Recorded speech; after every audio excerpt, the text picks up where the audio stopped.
મારા વાલા પ્રિયો, ઈસુ ખ્રિસ્તના નામમાં હું તમને પ્રેમાળ શુભેચ્છાઓ પાઠવું છું. તમે કેમ છો? તમે ઠીક છો ને? આજે હું તમારી સાથે એક મહત્વપૂર્ણ સંદેશ વહેંચવા જઈ રહ્યો છું. હું જે સ્થાનથી વાત કરી રહ્યો છું તે યુનાઇટેડ કિંગડમ ઇંગ્લેન્ડ દેશના લેસ્ટર શહેરમાં જે સ્થિત છે તે બાપ્ટિસ્ટ ચર્ચનો એક ઓરડો છે. આ ઓરડાની મહત્વપૂર્ણ વાત એ છે કે ભારત દેશના જે મિશનરી હતા અને પરમેશ્વરના જે એક માણસ હતા તે વિલિયમ કેરી, તેમના દ્વારા જે વસ્તુ ઉપયોગમાં લેવાતી હતી તે અહીં હાજર છે. આ કલીસિયાના લોકોએ તેમની યાદમાં આ બધી વસ્તુઓને એકત્રિત કરી મૂકી છે. તે ભારતમાં આવ્યા હતા, પ્રભુની બલિદાનથી સેવા કરી અને પરમેશ્વર માટે ઘણી બધી વસ્તુઓને પૂર્ણ પણ કરી છે. આપણે પ્રભુ પાસેથી મહાન વસ્તુની અપેક્ષા રાખવી જોઈએ. આપણે તેમની માટે મહાન વસ્તુઓ કરવી જોઈએ, આમ તેમણે કહ્યું છે.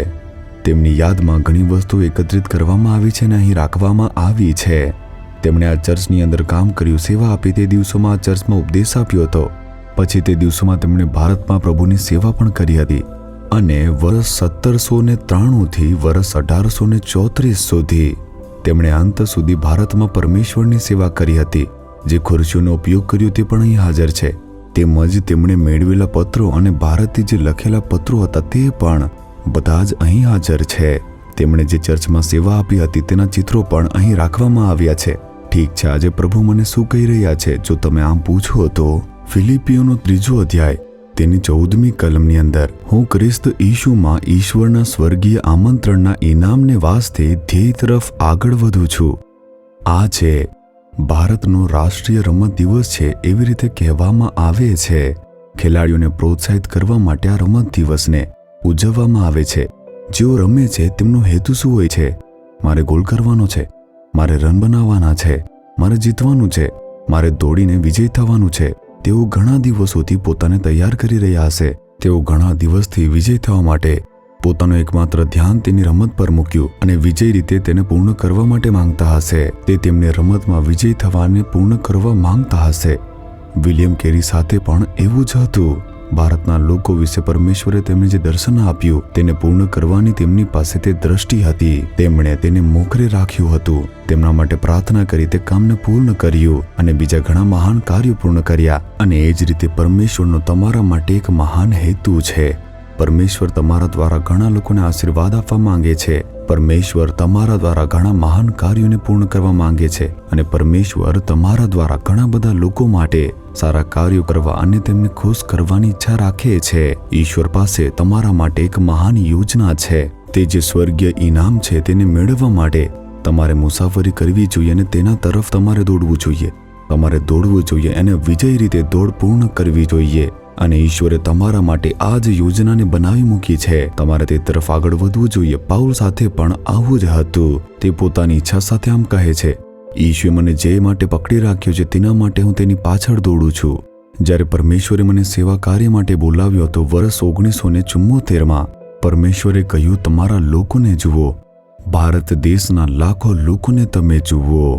મેં તમને આ લોકોને સુવાર્તા પ્રચાર કરવા અને તેઓને સારી વસ્તુઓ પ્રાપ્ત કરવા માટે પસંદ કર્યા છે.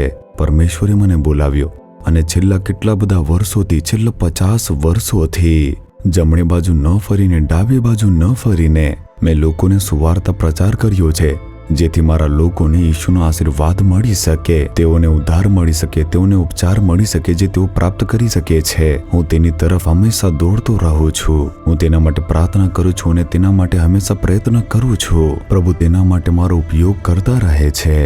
મારા હૃદયમાં એકમાત્ર હેતુ એ છે કે હું તેને વિજય રીતે મારી દોડને પૂર્ણ કરું. જ્યારે હું મારા માર્ગ વિશે વિચાર કરતો હોઉં છું, પરમેશ્વરે મને જે કંઈ પણ માટે પસંદ કર્યો છે તેમણે મને આજ સુધી તે કરવા માટે કૃપા આપી છે. મારો એકમાત્ર હેતુ એ જ છે કે તે સ્વર્ગીય દોડ માટે હું દોડતો રહું.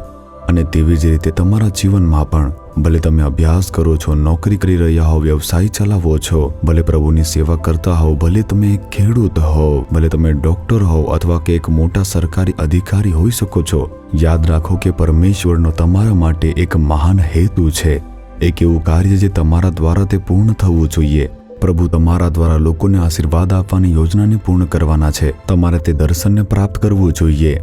તમારે તે તરફ પોતાની યાત્રા કરવી જોઈએ. તમારે તેના માટે પોતાને તૈયાર કરવું જોઈએ. તમારે તેના માટે સમર્પિત થવું જોઈએ, તે સ્વર્ગીય ઇનામને મેળવવા માટે. જો તમે તે પૂર્ણ કરો છો તો એક દિવસ જ્યારે તમે આ દુનિયામાં તમારી દોડને પૂર્ણ કરો છો અને સ્વર્ગમાં ઈશુને મળશો, તે કહેશે, શાબાશ સારા તથા વિશ્વાસુ સેવક, મેં તમને આપેલી નાની જવાબદારીઓમાં તમે વિશ્વાસુ હતા, હું તમને ઘણા લોકોનો શાસક બનાવી રહ્યો છું. તમારા પિતાના આનંદમાં પ્રવેશ કરો અને તે તમને સ્વર્ગમાં લઈ જશે. તે આશીર્વાદ મેળવવા માટે તમારી જાતને તમે પ્રતિબદ્ધ કરો. પછી તમે આ વિશ્વની અંદર સંતુષ્ટતાથી જીવન જીવી શકો છો, આનંદથી જીવન જીવી શકો છો, સુસમર્પિત થવાના છો. ઘણા લોકો માટે આશીર્વાદ તરીકે પરમેશ્વર તમારો ઉપયોગ કરવાના છે. હે પરમેશ્વર, તમે જે હેતુ માટે અમને પસંદ કર્યા છે તે મારા દ્વારા તમે પૂર્ણ કરો, દરેકના દ્વારા તમે પૂર્ણ કરો. આ દીકરાને દીકરીની જીવનમાં તમારી જે પણ યોજના છે પૂર્ણ કરો. આજે તેમની સાથે વાત કરો, તેમનામાં એક દર્શન બનાવો, તેમના હૃદયમાં કાર્ય કરો અને તેમનો ઉપયોગ કરો. પ્રભુ, ઘણા લોકોને બચાવવા માટે, ઘણા લોકોને સાજા કરવા માટે, ઘણાને છુટકારા માટે, આશીર્વાદ આપવા માટે તેમનો ઉપયોગ તમે કરો. તમે જે હેતુ માટે તેમને પસંદ કર્યા છે તે પૂર્ણ કરવા માટે તેમને કૃપા અને શક્તિ આપો. ઈસુ ખ્રિસ્તના નામમાં અમે પ્રાર્થના કરીએ છીએ પિતા. Amen, amen. Jesus redeems Gujarati YouTube ચેનલને સબસ્ક્રાઇબ કરો. દરેક નવા કાર્યક્રમની માહિતી મેળવવા માટે બેલ આઇકન પર ક્લિક કરો.